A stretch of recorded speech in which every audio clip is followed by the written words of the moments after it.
Saudara, pandemi COVID-19 hingga kini belum berakhir. Kondisi rumah sakit yang penuh, tetapi pasien COVID terus bertambah. Maka salah satu alternatif yang bisa dilakukan adalah isolasi mandiri, terutama bagi yang gejalanya ringan dan juga tanpa gejala. Namun perlu kiranya Anda memperhatikan sejumlah hal saat melakukan isolasi mandiri. Berdasarkan panduan dari Kementerian Kesehatan, ini penting bisa memantau dan mengawasi kondisi kesehatan Anda. Pertama saudara, gunakan selalu masker dan buang masker pada tempat yang sudah ditentukan. Dan jika Anda sakit seperti ada gejala demam, flu, dan batuk, maka tetap berada di rumah. Jangan pergi kemana-mana, apalagi ke ruang publik. Saudara, manfaatkan pula fasilitas telemedicine atau sosial media kesehatan dan hindari transportasi publik. Beritahu dokter dan perawat tentang keluhan dan gejala serta riwayat bekerja ke daerah terjangkit atau kontak Anda dengan pasien COVID-19. Dan selama Anda berada di rumah, Anda bisa bekerja dari rumah. Pastikan alat-alat bekerja mungkin seperti laptop dan sebagainya di kamar khusus yang terpisah dengan keluarga lainnya. Tetap jaga jarak Anda 2 meter dari anggota keluarga lain. Dan yang tak kalah penting adalah selalu cek suhu tubuh Anda dengan menggunakan termometer. Jadi alat ini wajib ada untuk mengetahui perkembangan suhu tubuh Anda dan juga pulse oximeter.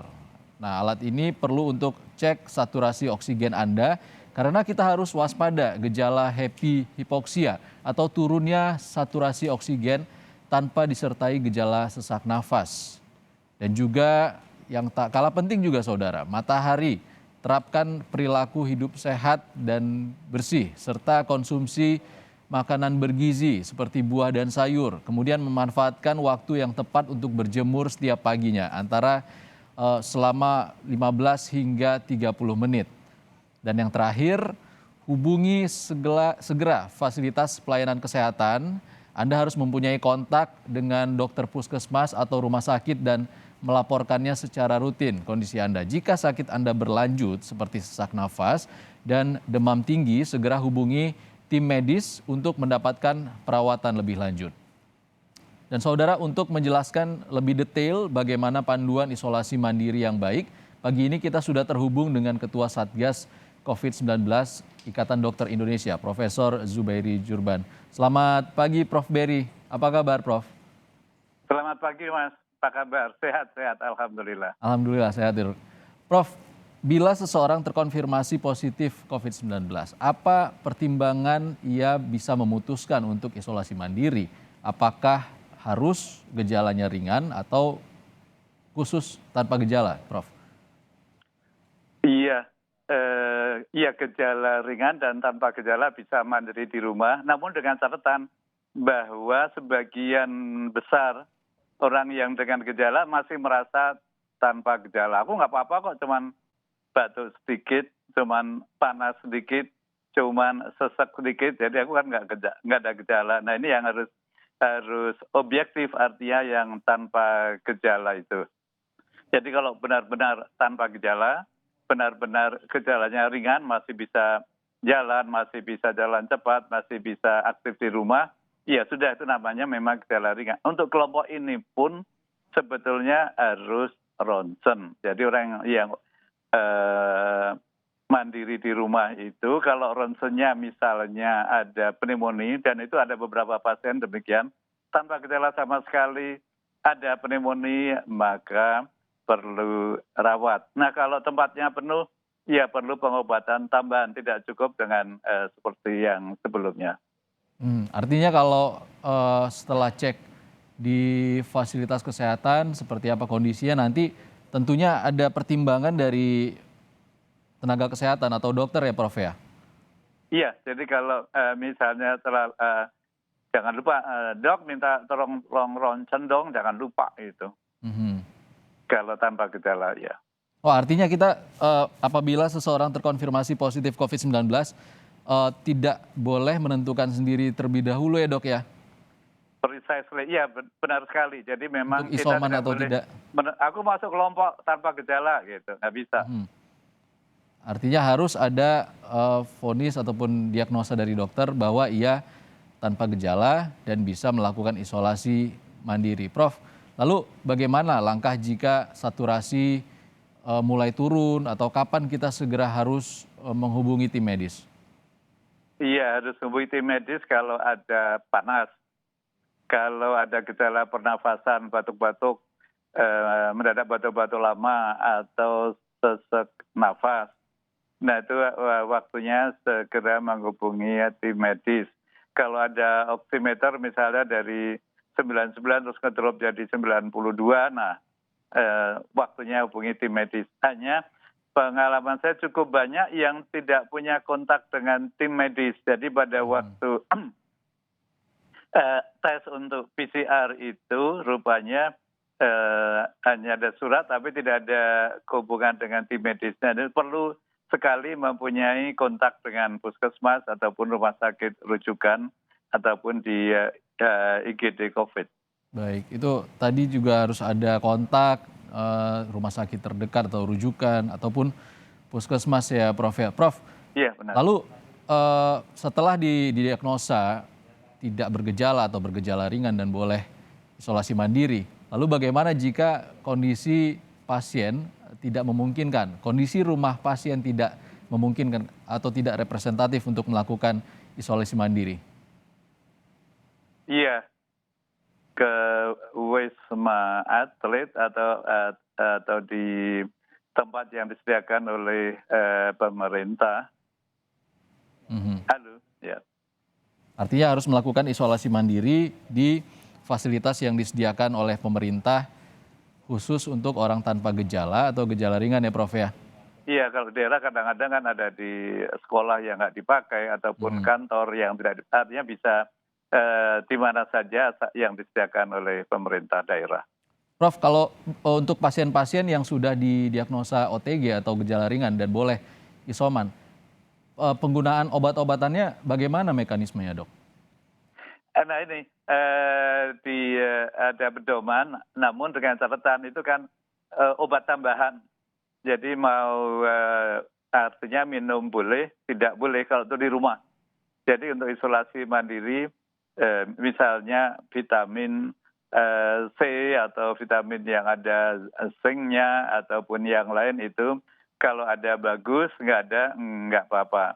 Antibiotik juga begitu, tidak harus minum antibiotik. Antibiotik itu kan terhadap bakteri, sedang penyakit ini penyebabnya virus. Namun memang kadang-kadang misalnya tadi ada yang disertai pneumonia, kemudian tempat di mana-mana penuh, ya kadang-kadang perlu tambah azitromisin. Tapi tidak selalu. Kemudian obat antivirus itu serahkan pada dokter karena juga pada prinsipnya yang isolasi mandiri sih tidak wajib. Beberapa waktu ini mulai tanggal awal Juni itu ada beberapa obat, tapi ini di Amerika ada perkembangan baru, ada beberapa obat antibodi monoklonal yang bisa diberikan untuk yang isolasi mandiri dengan disuntikan subkutan, bukan disuntikan di infus, jadi bisa dikerjakan di rumah. Tapi intinya pada prinsipnya di semua negara pada prinsipnya tidak memerlukan obat apapun, asal cukup tidur, nutrisi baik, ada olahraga. Jangan lupa olahraga sekuatnya. Jadi kalau bisa jalan cepat ya jalan cepat. Kalau bisa treadmill atau ada sepeda statis di rumah ya monggo. Mhm. Prof, di sosial media kita baca saat ini marak terapi COVID-19 dengan menggunakan sejumlah obat, salah satunya ivermectin nih Prof. Saat ini uji klinis memang tengah dilakukan di beberapa rumah sakit, tapi apa yang harus kita ketahui, masyarakat ketahui tentang obat ini? Iya, jadi pertama kita belajar negara lain dulu. Kalau di Amerika itu against, jangan pakai ivermectin. FDA bilang begitu. Itu obat untuk cacing silakan, untuk COVID-19 tidak boleh. Kemudian di Eropa, EMA juga sama, hanya untuk uji klinik. Kemudian WHO, Badan Kesehatan Dunia, ivermectin hanya boleh dalam tahapan uji klinik, tidak bisa untuk dipakai sehari-hari. Kemudian India dulu banyak pakai, sekarang dihapus dari pedoman dari Kementerian Kesehatan India. Kan India turun karena ivermectin tidak benar. India jumlah kasusnya turun itu karena lockdown. Itu banyak sekali penelitian mengenai itu. Bagaimana di Indonesia?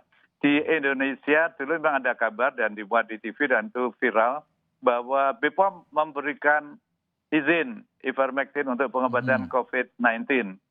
Sehari kemudian ternyata itu yang ngomong bukan BPOM. BPOM kemudian menyampaikan bahwa tidak benar, hanya izin untuk cacing, tidak boleh untuk COVID-19. Nah kalau untuk penelitian sama juga seperti WHO, seperti juga di Eropa, kalau untuk diteliti monggo silakan, untuk dipakai tidak boleh. Jadi kalau ada, kan obatnya ada di apotek, iya benar obatnya ada di apotek. Dapat izin BPOM, iya benar, tapi izinnya hanya untuk obat cacing, tidak diberikan izin untuk COVID-19. Jadi, nah teman-teman saya kok sembuh pakai obat cacing itu? Iya, karena walaupun misalnya tidak pakai obat cacing, tapi misalnya apa ya, minum atau makan bronkos ataupun sayur rebung ataupun apa juga akan sembuh. Sebagian besar akan sembuh sendiri yang OTG ini. Oke, berarti artinya ivermectin bukan obat COVID-19 dan tidak boleh digunakan untuk pasien COVID-19 ya Prof ya? Iya, tidak boleh. Tegas ya. Oke, Prof, dalam beberapa hari terakhir ini banyak kasus meninggal dunia pasien COVID-19 yang meninggal saat isolasi mandiri di rumah. Apa yang harus kita lakukan untuk mengantisipasi hal ini?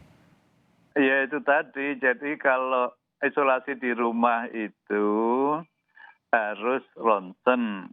Karena kenapa sih kalau misalnya ada pneumonia terus di rumah juga, maka ada kemungkinan mendadak sesek terus ke rumah sakit penuh, terlambat ditolong, meninggal.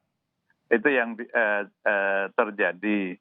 Atau pasien karena takutnya kalau di rumah sakit, walaupun kemudian tadinya nggak ada gejala, terus ada panas, sebetulnya kalau diukur 38 atau 39 derajat Celcius, kemudian batuk tapi merasa batuknya ringan.